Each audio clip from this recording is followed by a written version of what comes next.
और दिल्ली से बड़ी खबर आ रही है। अखिलेश ने बीजेपी पर निशाना साधा है। एक्स पर पोस्ट कर सरकार पर अखिलेश यादव ने हमला बोला है। बीजेपी में सत्ता संघर्ष के बीच अखिलेश का ये पोस्ट, मॉनसून ऑफर 100 लाओ सरकार बनाओ, अखिलेश यादव ने पोस्ट किया है। ये बड़ी खबर आपको बता दें, एक्स पर पोस्ट कर सरकार पर हमला बोलते हुए नजर आए अखिलेश यादव। बीजेपी में सत्ता संघर्ष के बीच अखिलेश का ये पोस्ट, और साफ तौर पर बता दें आपको कि मॉनसून ऑफर 100 लाओ सरकार बनाओ, अखिलेश यादव ने ट्विटर पर पोस्ट कर यानी कि एक्स पर पोस्ट के जरिए सरकार पर निशाना साधा है। अखिलेश ने बीजेपी पर निशाना साधा है। एक्स पर पोस्ट कर सरकार पर हमला बोलते हुए नजर आए सपा के राष्ट्रीय अध्यक्ष अखिलेश यादव। बीजेपी में सत्ता संघर्ष के बीच अखिलेश का ये पोस्ट, ये बड़ी जानकारी आपको दे रहे हैं। लगातार जिस तरह से आप देख रहे हैं कि उत्तर प्रदेश में बीजेपी के बीच में यानी कि बीजेपी के आप नेताओं के बीच में ही जिस तरह के तनाव चल रहे हैं, उसको लेकर अखिलेश यादव ने ये एक्स पर पोस्ट कर सरकार पर निशाना भी साधा है और एक्स पर पोस्ट कर सरकार पर हमला बोलते हुए नजर आ रहे हैं अखिलेश यादव। इससे पहले भी उनका एक पोस्ट जो है वो देखने को मिला। बीजेपी में सत्ता संघर्ष के बीच अखिलेश का ये पोस्ट, ये बड़ी जानकारी आपको दे दे। मॉनसून ऑफर 100 लाओ सरकार बनाओ, अखिलेश यादव ने अपने पोस्ट में ये लिखा है। अखिलेश ने बीजेपी सरकार पर यानी कि साफ तौर पर बीजेपी पर निशाना साधा है। आपको वो पोस्ट दिखा रहे, क्या लिखा है, मॉनसून ऑफर 100 लाओ सरकार बनाओ। अखिलेश यादव ने एक्स पर ये पोस्ट किया है, वो आपको हम पोस्ट में दिखा रहे हैं कि अखिलेश यादव ने एक्स पर पोस्ट में क्या लिखा है, मॉनसून ऑफर 100 लाओ सरकार बनाओ। इससे पहले भी आप देख रहे होंगे कि लगातार जिस तरह की कलह, जिस तरह का कलेश इस वक्त बीजेपी में चल रहा है, उसको लेकर अखिलेश यादव जो है वो सीधे हमला बोलते हुए भी नजर आ रहे हैं। एक्स पर पोस्ट कर सरकार पर अखिलेश यादव ने हमला बोला है। बीजेपी में सत्ता संघर्ष के बीच अखिलेश का ये पोस्ट, आपने कल ही देखा होगा कि अखिलेश यादव का एक बयान भी सामने आया था जिसमें वो साफ तौर पर ये कहते हुए नजर आ रहे थे कि कुर्सी की लड़ाई है, और आज एक्स पर पोस्ट कर आज साफ तौर पर उन्होंने लिखा कि मॉनसून ऑफर 100 लाओ और सरकार बनाओ। अखिलेश ने बीजेपी पर निशाना साधा है। एक्स पर पोस्ट कर सरकार पर हमला बोलते हुए नजर आ रहे हैं सपा के राष्ट्रीय अध्यक्ष अखिलेश यादव। बीजेपी में सत्ता संघर्ष के बीच अखिलेश यादव का ये पोस्ट, ये बड़ी खबर आपको बता दें क्योंकि उत्तर प्रदेश बीजेपी में इस वक्त सब कुछ ठीक नहीं चल रहा है। सब कुछ जो है वो सामने है, और ऐसे में जो अखिलेश यादव है, जो सपा के राष्ट्रीय अध्यक्ष हैं, वो लगातार ये जो तनाव चल रहा है बीजेपी में उसको लेकर हमलावर भी नजर आ रहे हैं। और बीजेपी में सत्ता संघर्ष के बीच अखिलेश यादव का ये पोस्ट भी सामने आया है जो उन्होंने एक्स पर किया है। वो पोस्ट भी हमने आपको दिखाया जिसमें उन्होंने लिखा है, मॉनसून ऑफर 100 लाओ सरकार बनाओ, अखिलेश ने बीजेपी पर निशाना साधा है। तो ये बड़ी खबर आपको बता दे, अखिलेश यादव का एक पोस्ट एक्स पर देखने को मिला जिसमें वो बीजेपी पर निशाना साधते हुए नजर आ रहे हैं। बीजेपी में सत्ता संघर्ष के बीच अखिलेश यादव का ये पोस्ट, ये बड़ी जानकारी आपको दे दे क्योंकि जिस तरह से आप देख रहे होंगे कि लगातार बीजेपी के जो उत्तर प्रदेश बीजेपी है, उनके खुद के ही नेता अपनी सरकार को घेरते हुए नजर आ रहे हैं। किस तरह से आपने, और हमारे साथ हमारी संवाददाता स्कंदिता मिश्रा हमारे साथ लाइव जुड़ चुकी हैं। स्कंदिता, अखिलेश यादव का एक और पोस्ट सामने आया है जिसमें वो ये लिख रहे हैं कि मॉनसून ऑफर 100 लाओ सरकार बनाओ। देखिए, बिल्कुल आपको बता दें, अखिलेश यादव के पिछले 3 दिनों से जो ट्वीट्स निकलकर सामने आ रहे हैं वो लगातार सरकार पर निशाना साधने वाले ट्वीट हैं, जिनमें वो जिसमें से आज उन्होंने ट्वीट किया है, इसमें उन्होंने साफ तौर पर लिखा है कि 100 लाओ सरकार बनाओ, मॉनसून ऑफर लेकर आए हैं, जिसमें कहीं ना कहीं सीधे तौर पर वो केशव प्रसाद मौर्य जो कि डिप्टी सीएम है उन पर निशाना साध रहे हैं। क्योंकि अखिलेश यादव ने पहले भी अपने बयानों में साफ तौर पर कहा है, खुले शब्दों में कहा है केशव प्रसाद मौर्य को लेकर कि अगर वो 100 विधायक लेकर आ जाए तो हम उनको मुख्यमंत्री बना देंगे। और आज उन्होंने ट्विटर के जरिए जो है ट्वीट करके जो है सरकार पर निशाना साधा है और उन्होंने कहा है कि 100 लाओ सरकार बनाओ। और ना सिर्फ आज बल्कि कल रात को भी अखिलेश यादव ने एक ट्वीट किया था जिसमें उन्होंने लिखा था कि लौट कर बुद्धू घर को आए, यानी कि कल रात का ये अखिलेश यादव का ट्वीट है। और जिस वक्त ये ट्वीट किया था उस वक्त केशव प्रसाद मौर्य दिल्ली से आपको रोकना चाहते हैं। बीजेपी प्रवक्ता आलोक अवस्थी जी हमारे साथ जुड़ चुके हैं। आलोक जी, जिस तरह की खटपट भी उत्तर प्रदेश बीजेपी में चल रही है, अखिलेश यादव ने पोस्ट किया है कि मॉनसून ऑफर 100 लाओ सरकार बनाओ, क्या संदेश दे रहे हैं? देखिए, पहली बात तो भारतीय जनता पार्टी के अंदर कोई खटपट नहीं चल रही। और जहां तक रही बात श्रीमान अखिलेश यादव जी की, तो अखिलेश यादव जी की हताशा, निराशा, उनकी महत्वाकांक्षा, उनकी लीडरशिप के ऊपर जो एक सवालिया निशान खड़ा हुआ है, ये उसकी निशानी है। जो नेता अपने पार्टी के नेतृत्व को नेतृत्व नहीं कर पाता है, वो इस तरह के ऑफर बांटता फिरता है। ये अखिलेश यादव वही अखिलेश यादव है जिन्होंने समाजवादी पार्टी नहीं बनाई। पिता को धक्का दे करके इस कुर्सी से नीचे गिरा करके उनकी कुर्सी पे कब्जा करके पार्टी बनाने वाले हमें मालूम है कि अखिलेश यादव को जनता ने लगातार नकारा है। अपराधियों को संरक्षण देने वाली सरकार थी, आतंकवादियों को संरक्षण देने वाली सरकार थी।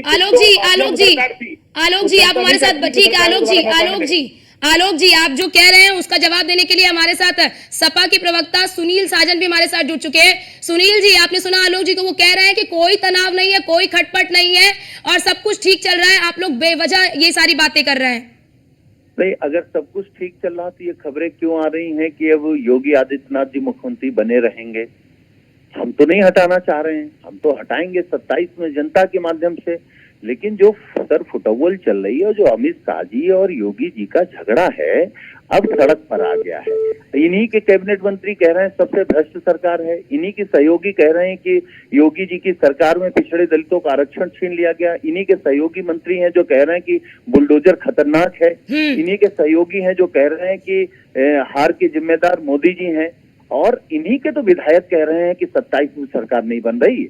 हमारे नेता माननीय अखिलेश यादव जी ने यही बात तो कही है कि जो लोग छटपटा रहे हैं मुख्यमंत्री बनने के लिए, उनको एक ऑफर दिया है, तो लाओ मुख्यमंत्री बन जाओ, चाहे तो केशव बन जाए, चाहे आलोक अवस्थी बन जाए। कल केशव प्रसाद मौर्य ने तो साफ तौर पर एक्स पर पोस्ट के जरिए कहा कि 2027 में हम दोबारा आएंगे, 2027 में हम फिर से सरकार बनाएंगे। इतना उछल कूद करने की आवश्यकता नहीं है विपक्षी पार्टियों को। हम केवल एक बात कह रहे हैं आपके कार्यक्रम के माध्यम से कि समाजवादी पार्टी ने 2024 में उत्तर प्रदेश में भारतीय जनता पार्टी को हाफ किया है। यही समाजवादी पार्टी माननीय अखिलेश यादव जी 2027 में उत्तर प्रदेश से बीजेपी को साफ करेंगे। सुनील जी, क्या आप लोग अवसर की तलाश में है क्या कि खटपट चल रही, इसी में अवसर निकाल लो? नहीं, इनके खटपट से हमें क्या लेना देना, इनका खटपट है तो फिर अखिलेश यादव जी ने ये जो पोस्ट किया है कि मॉनसून ऑफर 100 लाओ सरकार बनाओ, ये किसके लिए है? 100 लाओ सरकार बनाओ किसके लिए है? ये उन लोगों के लिए, हम लोग भी सपने दिखा रहे हैं। राकेश त्रिपाठी जी हमारे साथ जुड़ चुके हैं। सुनील जी, ठीक है सुनील जी, राकेश त्रिपाठी हमारे साथ जुड़ चुके हैं, बीजेपी प्रवक्ता। राकेश जी, जिस तरह की अंतर कला चल रही है बीजेपी में और सपा उसका फायदा भी उठाने की कोशिश कर रही है, अखिलेश यादव ने पोस्ट किया है कि 100 लाओ और सरकार बनाओ।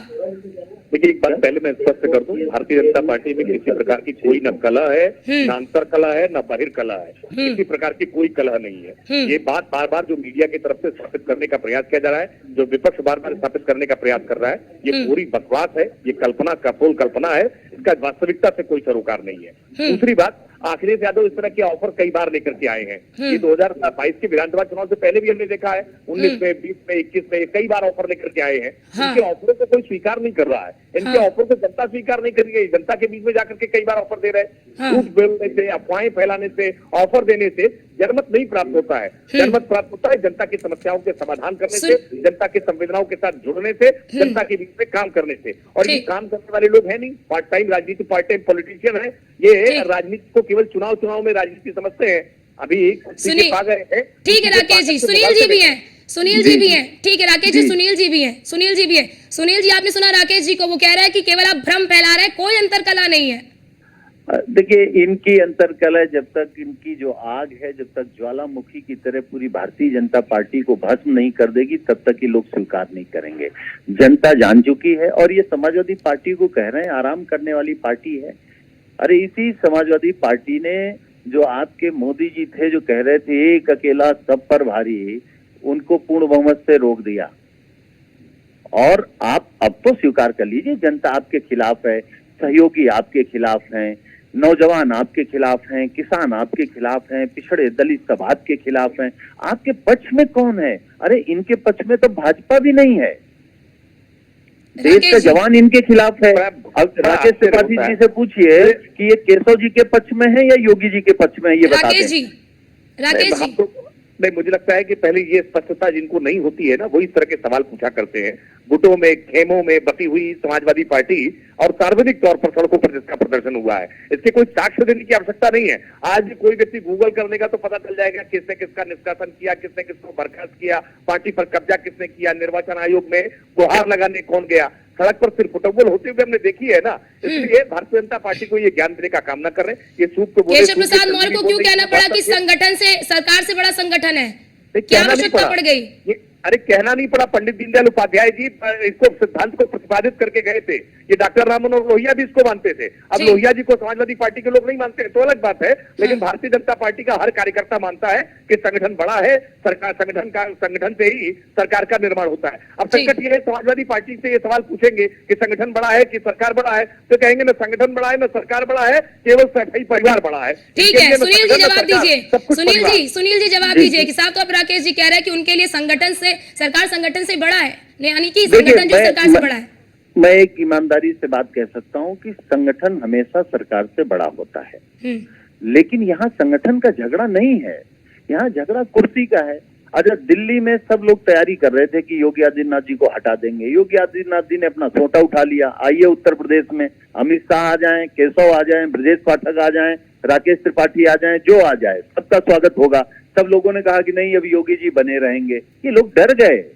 ये गुजरात के लोग जो उत्तर प्रदेश में सारे ठेके कर रहे हैं, सारे पट्टे कर रहे हैं, अयोध्या से लेकर के एयरपोर्ट तक भ्रष्टाचार कर लिया, सड़क से लेकर के पुलों तक भ्रष्टाचार कर लिया। अब उत्तर प्रदेश में योगी आदित्यनाथ ने कहा कि अब हम किसी दलाल को दलाली नहीं करने देंगे। ये बात किसने कही?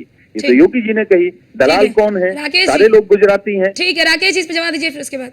नहीं, देखिए क्या है, रात में सपना देखना अच्छी बात है, लेकिन सपना सुबह भूल जाना चाहिए। फिर रात का सपना सुबह तक याद रखते हैं और सपने में ही सरकार बनाया करते हैं। सपने में देखते रहते हैं कि किस में किसकी कलह हो रही है। भारतीय जनता पार्टी एकजुट है, न कहीं कोई कलह थी, न कोई कलह है, न कोई कलह होगी। और उत्तर प्रदेश की मुख्यमंत्री आपके अपने ही आरक्षित है। राकेश जी, आपके अपने ही विधायक, आपके अपने ही मंत्री क्यों बगावत में उतर आए हैं? नहीं, भारतीय जनता पार्टी लोकतांत्रिक राजनीतिक दल है, कोई बगावत नहीं है। कहीं किसी ने अपनी कोई नाराजगी व्यक्त की है तो उसका मतलब बगावत नहीं होती है। प्रशासनिक कार्यशैली को लेकर के, कहीं किसी अधिकारी की कार्यशैली को लेकर के अगर किसी ने कोई नाराजगी व्यक्त की है तो उसको बगावत नहीं कहते। बगावत होती है समाजवादी पार्टी में, जब शिवपाल सिंह यादव ने अखिलेश यादव को पार्टी से बर्खास्त कर दिया था। बगावत होती है जब अखिलेश यादव ने मुलायम सिंह यादव को पार्टी है, जब मंच पर ही माइक की छीना झपटी होती है, जब मुख्यमंत्री आवास में मंत्री पीटे जाने लगते हैं। ये बगावत होती है जब कार्यकर्ता सड़कों पर जिंदाबाद। ठीक है, बहुत शुक्रिया आप दोनों का हमारे साथ जुड़ने के लिए।